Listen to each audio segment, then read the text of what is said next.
Pak, kenapa Bapak mengatakan tidak ada ajaran bernegara di dalam Islam? Bukanlah kalau Islam itu harus mengikuti sunnah, Quran dan sunnah.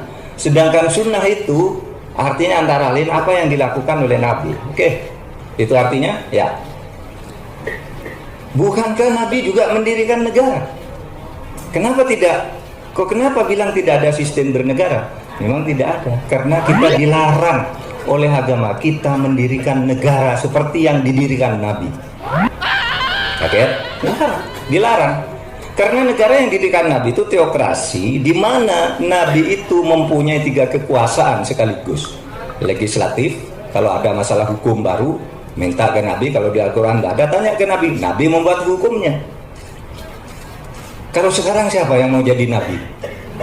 Ya, ada hukum IT, Information Technology.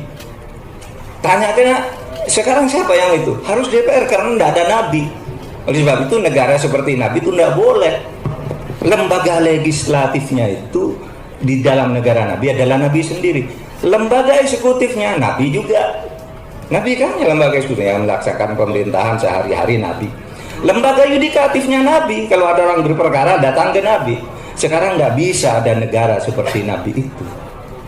Haram kalau kita, wah saya mendirikan negara seperti Nabi. Siapa nabinya? Nggak ada. Terus aku goblok. Kapan kan dari Nabi itu sistem pemerintahan itu kapan? Kon mocomu itu apa? Rinyo tak tatap ngocak ndas mungkin. Sampai ada menteri yang mengatakan haram hukumnya kalau mengikuti sistem pemerintahan Nabi Muhammad. Itu kan ajalul jahiliyah. Kapan kan yang Nabi jadi pemerintah lo kapan? Gak tahu no sistem pemerintahan. Yang ada adalah punokawan dan ponokawan. Kalau bahasa Jawa, punokawan itu orang yang menemani rakyat dengan ilmu dan kebijaksanaan. Kalau ponokawan, orang yang menemani rakyat dengan cinta dan kesetiaan. Itulah yang dilakukan Rasulullah di Madinah. Tidak memimpin secara formal. Nah, jadi menurut saya khilafah itu bukan sistem pemerintahan negara. Khilafah itu adalah sumber cara berpikir untuk mengurusi apapun saja dalam hidupmu.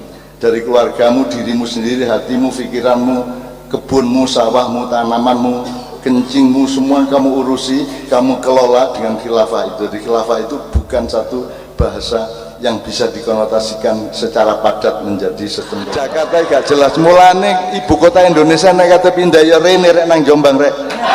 Nang Jombang ya. Karena ini bukan soal uang, ini bukan soal politik, tapi soal infrastruktur jiwa, ilmu, dan rohaninya manusianya.